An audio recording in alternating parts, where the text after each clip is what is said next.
Hi friends, my name is Chaitanya Patke. Welcome back to my YouTube channel. In this video, we are going to analyze the squad which has been announced by Chief Selector Mr. Ajit Agarkar for the upcoming series against Afghanistan.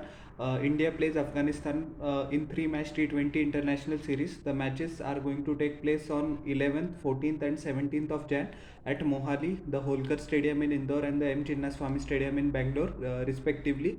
There was a lot of speculation whether Rohit Sharma or Virat Kohli will return to the squad or either one of them would sit out.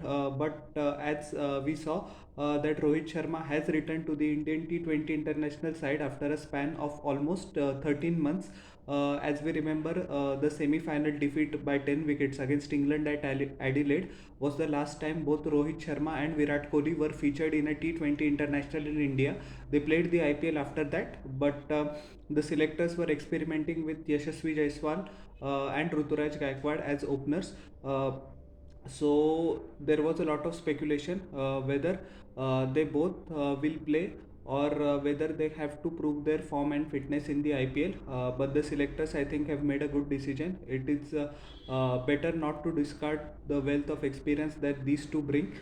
They have dropped KL Rahul though. He is available for selection, which means it is the end of the road as far as T20 international is concerned.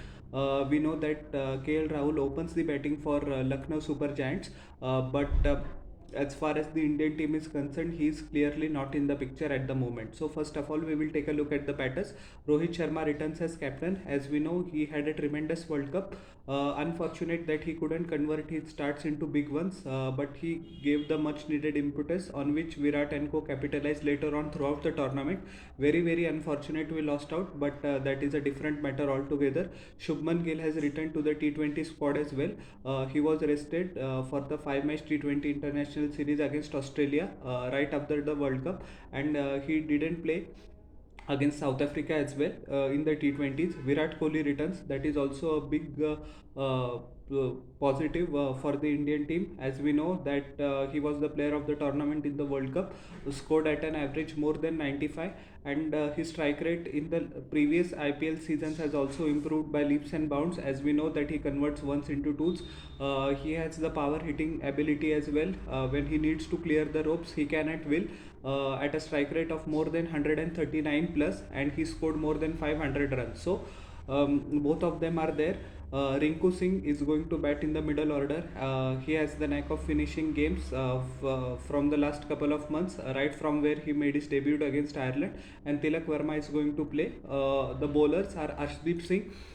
He has somewhat recovered his reputation against South Africa, bowled excellently well, although he still needs to work on his economy rate because when he gives runs, he gives away in plenty. But it is better to persist with him as he has the ability to bowl the Yorkers. He can generate a bit of reverse swing as well towards the end, which is always a handful in the T20 format these days. Avesh Khan has made a comeback to the Indian team, as we know that he faced the same problem as Harshdeep Singh, because lots of full tosses, length balls which went for plenty in the IPL as well. So because for the last 1.5 year he wasn't in the radar in the white ball format, but he has made a comeback in the Syed Mushtaq Ali Trophy, and selectors have persisted with him. Mukesh Kumar impressed one and all in the tour against Australia as well as South Africa, so he has been given continuity. Kuldeep Yadav is going to be the leading spinner. No place for Yuzvendra Chahal as well. I think he needs to work pretty hard in the IPL, and the upcoming IPL might just be his last opportunities to prove his work to the selectors, because he has lost his place in the ODI squad too to Kuldeep Yadav. Although the ODI format takes a backseat as of now, because in the next 6 months only T20 cricket is there, and India will play a 5-match marquee test series against England at home, and they will visit Bangladesh for a couple of tests. Ravi Bishnoi, as we know, few months ago was the T20 first ranked T20 international bowler. He has also impressed quite a lot after the 2022 World Cup, whenever he has got the opportunity to represent India in T20 international. So all in all, a very balanced squad. All rounders, Washington Sundar has been named, although I don't think that he will get much of a game time. Shivam Dube makes a comeback to the squad. That actually came out of nowhere because he wasn't a part of the series against Australia as well as South Africa. But due to the unavailability of Hardik Pandya, as we know that he has been nursing an injury for quite a while, he has made a comeback to the squad. Akshar Patel, who was ironically man of the match in the last two T20 internationals against Australia, he bowled decently well against South Africa as well. Is the third all-rounder.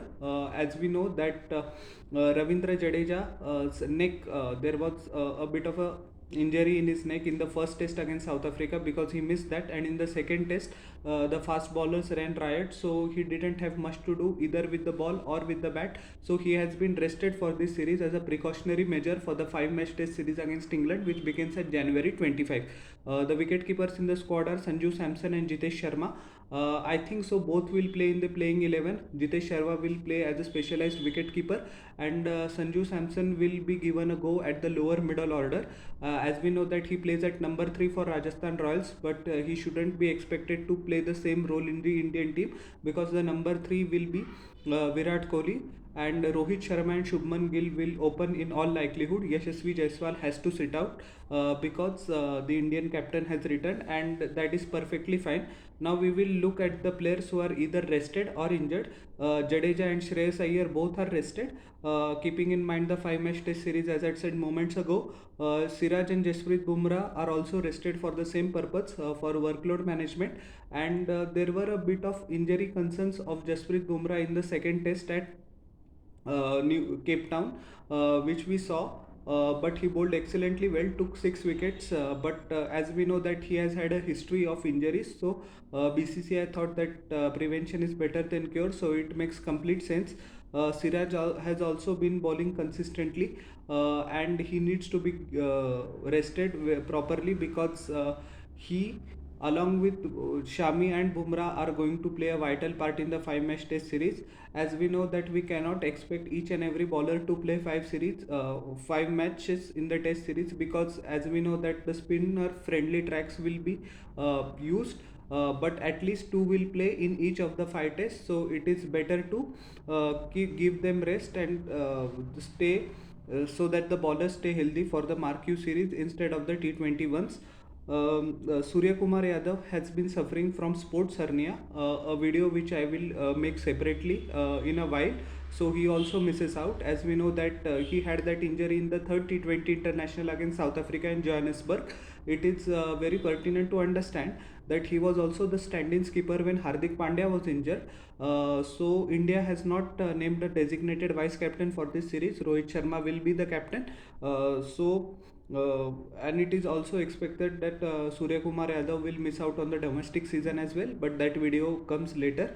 Deepak Chahar has not been included. He is actually fit. Unfortunately, there was some concerns with his father's health, but he has recovered. I don't know what is the reason the BCCI has not picked him. Yuzvendra Chahal is not there, as I had said. So all in all, a pretty balanced squad, and expect India to win against Afghanistan with all due respect. Afghanistan's T20 side is one of the best in the world, and that is the strongest format. But beating India at home, I think it is not everyone's cup of tea. Expect a very competitive series though, and it will be an opportunity for Rohit Sharma and Virat Kohli to get into the groove ahead of the IPL. As we know that the standards of matches in the IPL, it's pretty high as compared to many T20 international matches going on. So that will be the litmus test for both of them. As we know, Afghanistan has world class spinners, although there is a big question mark on the availability of Rashid Khan, because he has been nursing some back issues. Although he has still been named in the Afghanistan squad, their captain will be Ibrahim Zadran. So all in all, expect a very competitive series, and hopefully Rohirat, they have made a comeback after 13 months. They make a mark and make fans happy. So how did you like my analysis of the team selected for the Afghanistan tour? Please tell in the comment section below, and don't forget to like, share and subscribe to my YouTube channel, and press the bell icon for further notifications. We'll meet in the next video. Till then everyone, bye, and I humbly request to you all once again, please subscribe. Thank you.